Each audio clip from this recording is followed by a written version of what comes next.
मुख्यमंत्री नीतीश कुमार 18 सालों के बाद उनका जो कही जाए तो एक अलग रूप देखने को मिला हुआ। सुबह 9:30 बजे अपने आवास से निकलते हैं और सीधे मुख्य सचिवालय जाते हैं, जहां पर देखते हैं कि अधिकतर अधिकारी अनुपस्थित है। ऐसे में लेकर अब जो कही जाए मुख्यमंत्री को किस तरीके से जो बेहतर जो व्यवस्था बनाने के लिए जो तैयारी कर रहे हैं मुख्यमंत्री, पिछले 18 सालों से अगर वो बिहार के मुख्यमंत्री हैं और वो लगातार प्रयास कर रहे हैं और आज 18 सालों के बाद उनका याद आया कि अब सचिवालय जाकर भी देखा जाए कि सचिवालय में किस तरीके से विधि व्यवस्था है। ऐसे में मेरे साथ बातचीत करने के लिए राष्ट्रीय लोक जनता दल के प्रदेश प्रवक्ता राम पुकार जी हैं। मुख्यमंत्री नीतीश कुमार पिछले 18 सालों से मुख्यमंत्री के कोई कुर्सी पर हैं और उनका आज याद आया, अचानक 9:30 बजे निकलते हैं अपने आवास से और सीधे जाते हैं सचिवालय, जहाँ देखते हैं कोई अधिकारी उपस्थित नहीं है। क्या के पाठक थे कि नहीं सचिवालय में, मैं ही पूछना चाहता हूं आपके चैनल के माध्यम से। आज बहुत खुशी की बात है कि 18 वर्षों के बाद माननीय मुख्यमंत्री आदरणीय नीतीश कुमार जी सचिवालय को चेक करने पहुंच गए और पूरे बिहार में के पाठक जो चेक करने के लिए जो शिक्षकों के पास जा रहे हैं, क्या के पाठक थे कि नहीं थे। अगर के पाठक थे तो ऑल इज वेल, अगर नहीं थे तो के पाठक को सबसे पहले माननीय मुख्यमंत्री जी निलंबित करे, तब एक बिहार में मैसेज आएगा कि बिहार के माननीय मुख्यमंत्री नीतीश कुमार जी का जो प्रधान सचिव हैं शिक्षा विभाग के, जो मुख्य सचिव माने जाते हैं के पाठक जी, अपर मुख्य सचिव, और के पाठक जी नहीं हैं, अगर नहीं है तो उनको निलंबित कर दे, तो एक अच्छा मैसेज आएगा कि बिहार में, कि पूरे बिहार के शिक्षक समझेंगे कि अगर मैं नहीं जाऊंगा तो हम निलंबित हो सकते हैं, तो बिहार के अपर मुख्य सचिव के पाठक भी निलंबित हो सकते हैं। नीतीश कुमार जी को सबसे पहले ये संदेश देना चाहिए कि को पदाधिकारी थे, को नहीं थे। एक संदेश जाता तो बिहार में एक नया मैसेज आता। लेकिन 18 वर्षों के बाद चलिए अंत में ही सही आदरणीय नीतीश कुमार जी को व्यवस्था सुधारने का, खासकर जो हमेशा आरोप लगता रहता है कि उनके शासनकाल में उनके शासनकाल में जो पदाधिकारी बेलगाम हो चुके हैं, समय पर जाते नहीं और अपने से कनीय पदाधिकारियों पर रो बैठते हैं, तो एक कार्रवाई अगर हो जाए बड़े पदाधिकारियों पर जो IAS और IPS लोग बैठे हुए हैं, तो एक अच्छा मैसेज आएगा। अच्छा, कही जाए तो 18 सालों के बाद उनको अचानक याद आया। आप वो कह रहे हैं कि अब हम सप्ताह में 3 दिन आकर सचिवालयों को देखेंगे।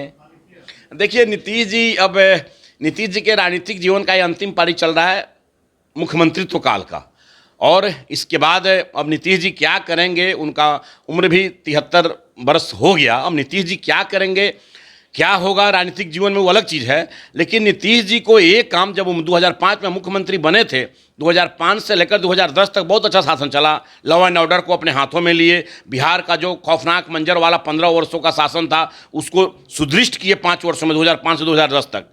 लेकिन नीतीश जी जो आज ये कर रहे हैं, अगर ये हमेशा किए रहते तो आज बिहार के किसानों की स्थिति बहुत अच्छी होती, बिहार के नौजवानों की स्थिति बहुत अच्छी होती, रोजगार के अच्छे अवसर मिलते, बिहार का जो प्रशासनिक पदाधिकारी जो अपने आप में एक बहुत बड़ा रुआब वाला अवसर बुझता है, वो भी सुधर जाता कि हाँ, हमारे ऊपर भी कोई कानूनी कार्रवाई करने वाले, दंडनीय कार्रवाई करने वाले लोग हैं। और नीतीश जी को आज के जो इंस्पेक्शन किए हैं उसमें कौन कौन पदाधिकारी नहीं थे, जरा एक कार्रवाई करने की सूची डाल देते तो बहुत अच्छा मैसेज बिहार के 38 जिला में जाता। अच्छा, नीतीश कुमार के जो आज फैसले जो लिए गए हैं, जो अब जा रहे सचिवालय, इससे क्या कहा जाए तो अफसरशाही पे लगाम लगेगा?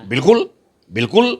जो लोग समय को महत्व नहीं देते हैं पदाधिकारी लोग, उनके ऊपर तो गाज गिरनी जरूरी है और एक अच्छा मैसेज आएगा। और इससे जिला के भी पदाधिकारी सुधरेंगे, प्रखंड के भी पदाधिकारी सुधरेंगे। जब यहाँ मैं तो पूछा था के पाठक जी से मीडिया के माध्यम से कि के पाठक जी, पहले आप अपने शिक्षा विभाग का जो आपके अधीनस्थ जो कर्मचारी है, पहले उन लोग भी तो व्यवस्था को सुधारिए, तब चलिएगा बिहार के शिक्षकों की व्यवस्था को सुधारने।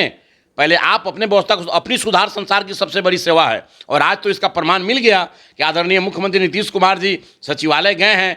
अब शिक्षा विभाग के सचिवालय में गए हैं कि नहीं गए हैं, अगर गए होंगे तो क्या के पाठक समय पर उपस्थित थे कि नहीं थे, ये भी बयान माननीय मुख्यमंत्री जी को देना चाहिए। और के पाठक अगर नहीं थे तो उन पर कानूनी कार्रवाई भी करनी चाहिए। अच्छा, उपेंद्र कुशवाहा आपके नेता हैं जो नीतीश कुमार को NDA में शामिल होने के लिए न्योता दे रहा, कह रहे हैं कि अगर उनको और कहीं दूसरा रास्ता है तो रास्ता अपनाएं, लेकिन महागठबंधन के साथ छोड़ दें।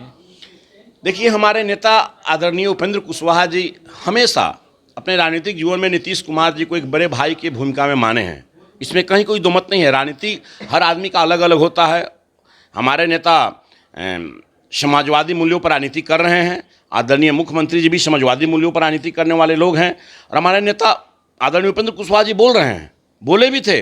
जिस दिन पूर्व सांसद और माननीय पूर्व विधायक डॉक्टर मुनाजी हसन साहब हमारी राष्ट्रीय लोक जनता दल की सदस्यता ग्रहण कर रहे थे, तो हमारे नेता आदरणीय उपेंद्र कुशवाहा जी बोले कि नीतीश कुमार जी आदरणीय बड़े भाई जिस दलदल में फंसे हुए हैं वहाँ उनकी मानसिक स्थिति ठीक नहीं है, उनकी उम्र बहुत घट रही है वहाँ के चिंतन से, इसलिए विलम्ब उसको छोड़कर वहाँ से निकल जाए, इसलिए उनका लंबी आयु भी होगी जब वहाँ से निकल जाएंगे। तो हमारे नेता आदरणीय नीतीश कुमार जी के प्रति उनकी राजनीतिक जीवन में जो अभी दशा हो रही है, दुर्दशा जो झेल रहे हैं, इसके प्रति हमारे नेता बोले कि जल्दी वहाँ से निकल जाएं, इसलिए उनकी लंबी उम्र भी बढ़ जाएगी।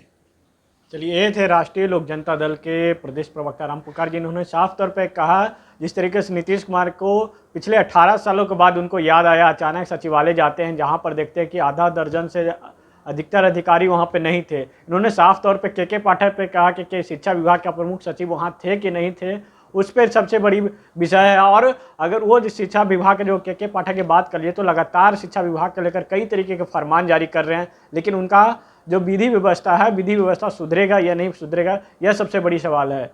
न्यूज़ बायोस्कोप के लिए पटना से विवेक रंजन की रिपोर्ट। झूमेंगे घूमेंगे गाएंगे हम, वाइल्ड वाली वाटर पार्क जाएंगे हम। झूमेंगे घूमेंगे गाएंगे हम, वाइल्ड वाली वाटर पार्क जाएंगे हम। वाटर पार्क में फुल ऑन फन करेंगे, फैमिली संग वाइल्ड वादी चलेंगे। वाइल्ड वादी एंड अम्यूजमेंट वाटर पार्क एक नए अवतार में तो तैयार हो जाइए वाइल्ड वादी में अनलिमिटेड मस्ती के लिए। साथ ही 33 फीट की हाइट से मल्टी लेन और बर्ड पार्क का भी ले फुल मजा। वाइल्ड वादी अम्यूजमेंट वाटर पार्क, देवी मंडप रोड, 10 माइल चौक, रांची।